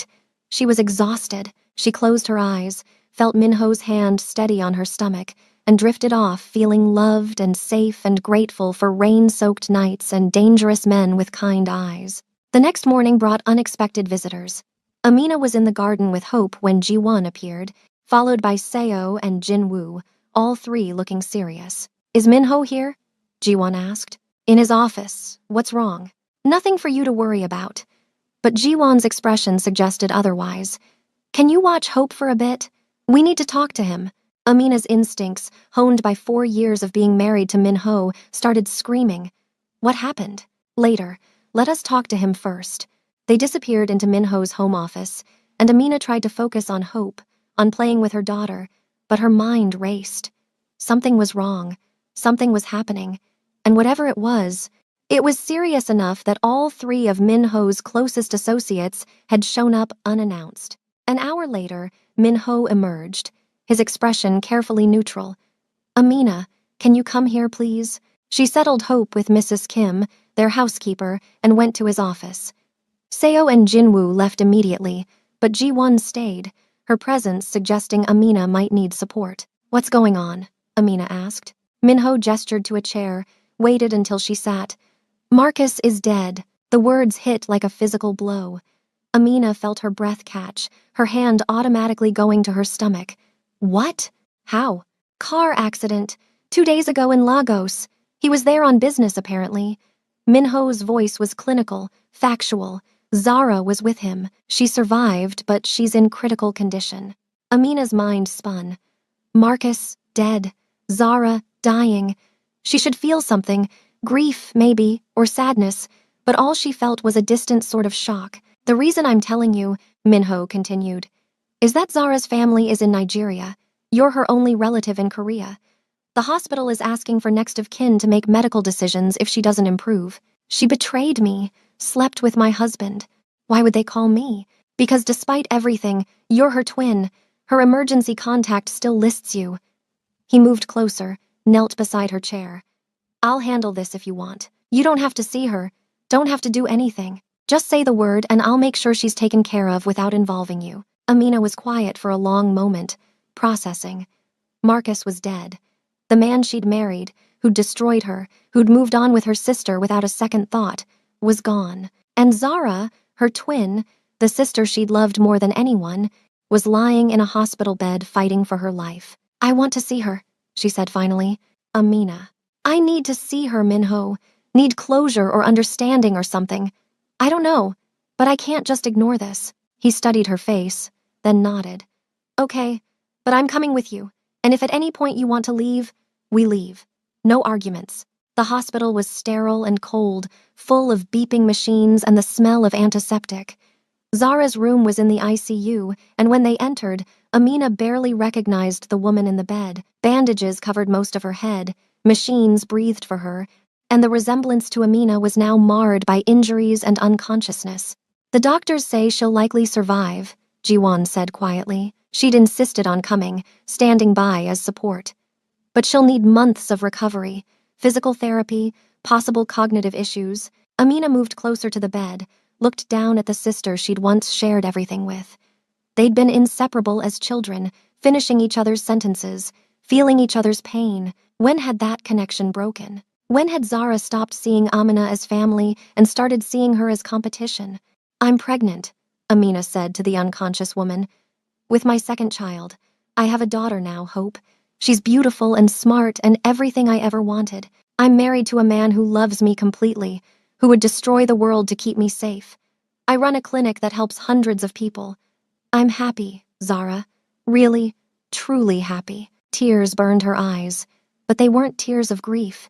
They were tears of release, of letting go of the last piece of pain she'd been carrying. "I forgive you," she whispered. "Not because you deserve it, but because I deserve peace. I forgive you for betraying me, for hurting me, for taking someone I thought I loved. I forgive you because holding on to anger was poisoning me, so I'm letting it go. I'm letting you go." She turned to Minho. "I'm ready to leave now." He took her hand without a word, led her out of the hospital, and in the car, she cried. Not for Marcus, not for Zara, but for the girl she'd been 4 years ago, broken and lost in the rain. She cried for that version of herself, said goodbye to her, and embraced the woman she'd become. "Better?" Minho asked when her tears finally stopped. "Better." She squeezed his hand. "Thank you for understanding why I needed that. I understand everything about you." He pulled her close. "That's what love is." 2 weeks later, Zara woke up. The hospital called, and this time Amina went alone, leaving Minho with Hope despite his protests. This was something she needed to do by herself. Zara looked smaller in the hospital bed, fragile in a way she'd never been before. Her eyes opened when Amina entered, and something like recognition flickered there. "Amina." Her voice was hoarse, damaged. "You came. I came." Amina sat in the visitor's chair, kept her distance. "How are you feeling?" "Like I got hit by a car." Which I did. A ghost of Zara's old humor. "Marcus is dead." "I know. I'm sorry." "Are you?" Zara's eyes were sharp despite the pain. "He hurt you, destroyed your marriage. Why would you be sorry?" "Because despite everything, he was a person, and you loved him." Amina met her sister's gaze. "I'm sorry you lost someone you cared about." Zara was quiet for a long moment. "I'm sorry too, for what I did, for betraying you, for choosing him over you." Tears leaked from her eyes. "I was jealous. You always had everything together, always knew what you wanted, always succeeded. And I was just the messy twin, the one who couldn't keep a job, couldn't maintain relationships. When Marcus paid attention to me, I felt special for once, felt like I'd won something. You didn't win, Zara. You just destroyed something. I know, and I'm sorry. I know it doesn't fix anything, doesn't change what I did, but I am sorry." Amina wanted to hate her, wanted to throw the apology back in her face and leave. But looking at her sister, broken and alone, she couldn't find the anger anymore. Just pity and a distant sort of affection for who they'd once been to each other. "I forgive you," Amina said. "I forgave you 2 weeks ago, when you were unconscious. I'm saying it again now so you can hear it. I forgive you, Zara, but that doesn't mean I'm letting you back into my life. We're not going to be close again. We're not going to be the sisters we were. Too much has broken between us." "I understand." Zara's voice was small. "Can I at least know if you're okay? If you're happy?" "I'm very happy. I have a husband who loves me, a daughter who's perfect, and another baby on the way. I run a clinic that helps people. My life is full and good and everything I ever wanted. I'm glad." And Zara sounded like she meant it. "You deserve to be happy." They talked for a few more minutes, surface-level things, and when Amina left, she felt lighter. The last piece of her old life had been addressed, forgiven, released. She could move forward now without any shadows following her. Minho was waiting in the car, Hope asleep in her car seat. He took one look at Amina's face and knew. "Done? Done." She climbed in, let him pull her close. "It's all behind me now. Everything that happened, everyone who hurt me, it's all just history. I'm free. You were always free. You just needed to realize it. 3 weeks later, on a beautiful spring morning, Amina went into labor. Minho, who'd been calm and controlled when Hope was born, completely lost it. He paced the delivery room, held her hand too tight, and looked like he might pass out when things got intense. You're supposed to be the calm one, Amina gasped between contractions. I lied. I'm terrified. You're in pain and I can't fix it and I hate this. Despite everything, she laughed. Just hold my hand and breathe. I am breathing. I meant calmly. Their son arrived 6 hours later, screaming his displeasure at being born. He was perfect, with Minho's dark hair and Amina's round cheeks and lungs that suggested he'd be as loud as his sister. They named him Daniel, after Amina's father who'd passed when she was young. Minho held his son with the same wonder he'd shown with Hope, tears streaming down his face unashamedly. We made this, he said in awe. We made this perfect human. We did. Amina was exhausted and elated and so in love with her family it hurt. 2 perfect humans now. Do you want more? He looked at her hopefully. Eventually. Let's survive the first 2 years of this one before we talk about more. He laughed, kissed her softly. Whatever you want. As long as I have you and our children, I have everything. The first month with 2 children was chaos. Hope adjusted to having a brother with mixed results, sometimes loving and sometimes jealous. Daniel cried constantly and slept barely. Minho, true to his word, took time off work and was there for every late night, every diaper change, every moment. I never knew I could be this tired and this happy at the same time, Amina said one night, watching Minho pace with Daniel while Hope slept between them. This is what life is supposed to be, messy and exhausting and perfect. He looked at their sleeping daughter, their crying son and his wife, and smiled. This is everything. 6 months later, things had settled into a new normal. Daniel was sleeping better. Hope had accepted her role as big sister, and Amina had returned to work at the clinic part-time. Minho's business transition was complete, all his holdings now legitimate, all his dangerous connections severed. They were, for all intents and purposes, a normal family. Well, as normal as any family could be when the father was worth billions, and the mother ran a charity clinic, and their daughter spoke 3 languages at age 4. On their 4th anniversary, Minho surprised Amina with a trip. Just the 2 of them, leaving Hope and Daniel with his mother for a long weekend. They went to Jeju Island, stayed in a villa on the beach, and spent 3 days doing nothing but being together. On their last night, they walked along the beach under the stars, and Minho pulled her close. Do you remember what I told you that first night? He asked. You told me a lot of things. I told you I believed in collecting debts, that you owed me for helping you. I remember. She'd thought about that often, wondering what price he'd exact. You never collected. Yes, I did. He turned her to face him, his expression soft in the moonlight. You gave me everything. Your trust, your love, your body, your future. You gave me Hope and Daniel. You gave me a reason to be better, to do better, to want more than just power and money. That debt was paid 1,000 times over. Minho, let me finish. He pulled a small box from his pocket, and Amina's breath caught. You're already my wife. You've already given me everything. But I wanted to do this properly, wanted to ask instead of demand. He opened the box, revealing a ring, simple and perfect, with a single diamond that caught the starlight. Amina Okonkwo Kang, mother of my children, love of my life, my salvation and my home, will you stay married to me?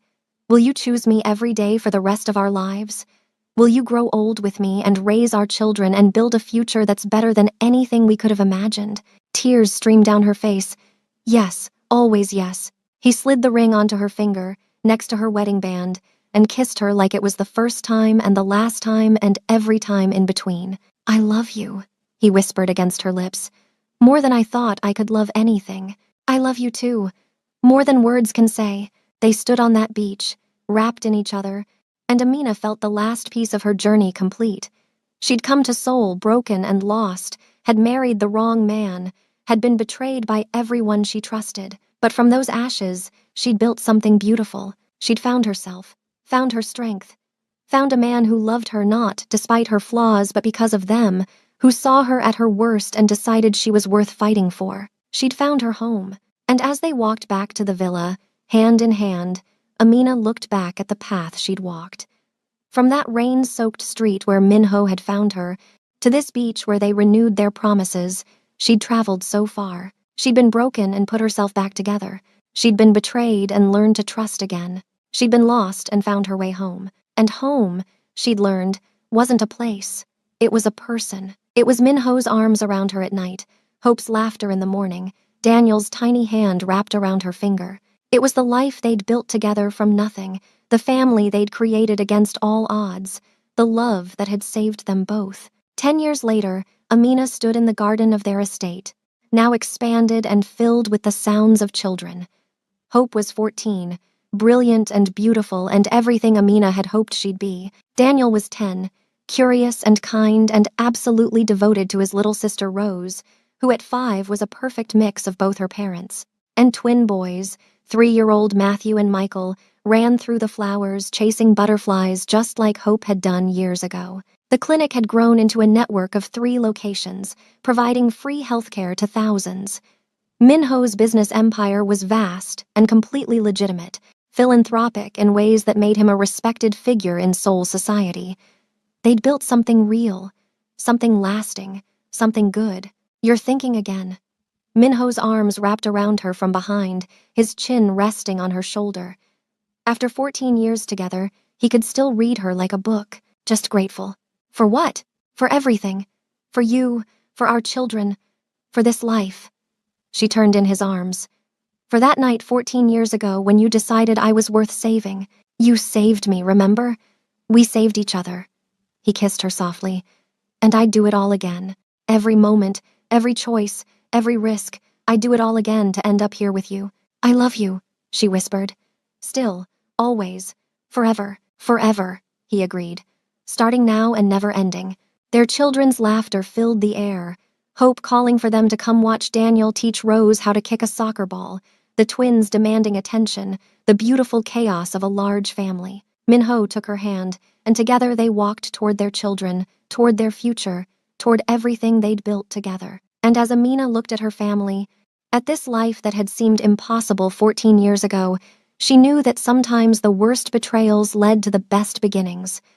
Sometimes you had to break completely to rebuild into something stronger. Sometimes the man who found you in the rain wasn't offering temporary shelter but a permanent home. She'd been caught in the rain that night, broken and bleeding and ready to give up. And Minho had found her there, had decided she was worth keeping, had loved her back to life. He'd given her everything she'd ever dreamed of and more, a home, a family, a purpose, a love that consumed and healed in equal measure. And she'd given him the same, had shown him that power wasn't everything, that vulnerability was strength, that love was worth every risk. They'd saved each other, and in the process, they'd built something beautiful, something lasting, something worth every moment of pain that had come before. This was home. This was love. This was everything, and it was perfect. Welcome to K Fairy Tales Stories, besties. If you loved Amina and Minho's journey from betrayal to forever love, don't forget to like, share, and subscribe. Drop a comment below telling us what you thought. Would you have given love another chance after such betrayal? What was your favorite moment? Share this video with someone who loves epic romance stories. Thanks for watching, and we'll see you in the next story.